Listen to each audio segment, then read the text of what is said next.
नमस्कार, स्वागत है आपका हमारे YouTube चैनल राष्ट्रीय हेल्थ केयर पे। आज हम बात करेंगे अस्थमा के मुख्य 5 लक्षणों के बारे में। अस्थमा यानी दमा, जिसे आप सब जानते होंगे, इसमें सबसे ज़्यादा सांस फूलने की समस्या रहती है। जिन भी मरीजों को अस्थमा है उनके सबसे पहला मुख्य आपके लक्षण होते हैं, बार बार सांस फूलते रहती है, निरंतर सांस लेने में बहुत ज़्यादा उन्हें एफर्ट्स लगाना पड़ता है, तब जाके वो सांस ले पाते हैं। दूसरा, सांस सीने में काफ़ी ज़्यादा जकड़न महसूस होती है। ऐसा लगेगा जैसे फेफड़े, जो हमारा जो ऊपरी आपका जो क्षेत्र है हमारे शरीर का, उसे काफ़ी ज़्यादा जकड़ा हुआ जैसा महसूस होगा, या किसी ने से जकड़ रखा है, एक स्टिफनेस, एक कापन, एक अकड़ सा ऐसा आ चुका होता है। अजीब सा अंदर से महसूस होगा जैसे हम कुछ अंदर से, हमारा लंग्स फैल नहीं पा रहा है, आपका जो हमारा जो लंग्स एक्सहेलेशन इनहेलेशन होता है वो प्रोसेस अच्छे से नहीं हो पा रहा है, ऐसा अंदर से महसूस होता है। तीसरा आपका रहता है हमेशा खांसी जमा, हमेशा खांसी होते रहना, बार बार खांसते रहे, चाहे सूखी खांसी हो या बलगम वाली खांसी हो, लगातार छींकें आने लगती है, आँख से आंसू आने लगते हैं, क्योंकि अस्थमा आपका कई एलर्जिक प्रॉब्लम है। यानी कहीं पे भी आपका डस्ट हो या कोई पोल्यूशन हो या किन्हीं कारणों से जहाँ सा भी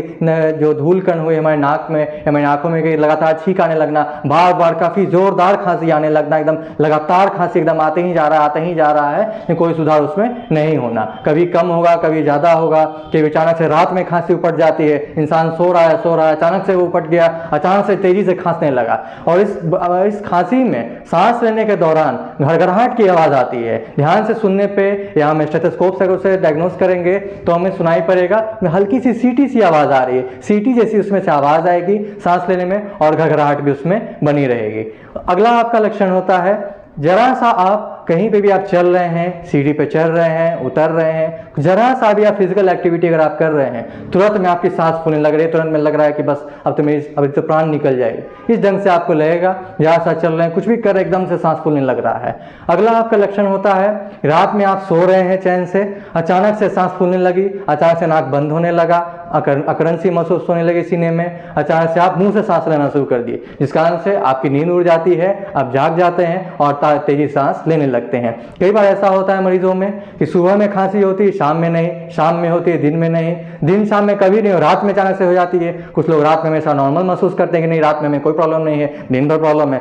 और कुछ लोग दिन भर हमेशा ठीक रहते हैं, रात में जहां वो सोने गए, आपका नॉर्मल टाइम 10 बजे से 11 बजे तक, अचानक से पूरी उनकी खांसी भी होने लगी, सांस भी फूलने लगी, मुंह से सांस लेने, अचानक से नींद खुल गई, घड़घड़ाहट की आवाज़ आने लगी, पूरी बेचैनी सी, छटपटी सी एकदम लगने लगी। तो ये आपके मेन आपके 5 लक्षण आपके अस्थमा के हुए। ये 5 लक्षण या 4 लक्षण या 3 लक्षण जिन मरीजों में भी दिख रहे हैं, उन्हें तुरंत अपने इस अस्थमा का इलाज कराना शुरू कर देना चाहिए। इस अस्थमा का इलाज करना पूरी तरह से संभव है होम्योपैथिक पद्धति से। होम्योपैथिक्स में चाहे आपके 5 साल 10 साल के बच्चे हो या 50-60 साल के बुजुर्ग हो, पूरी तरह से असरदार है आपके हर एक प्रत्येक लक्षणों पे, क्योंकि होम्योपैथिक दवा में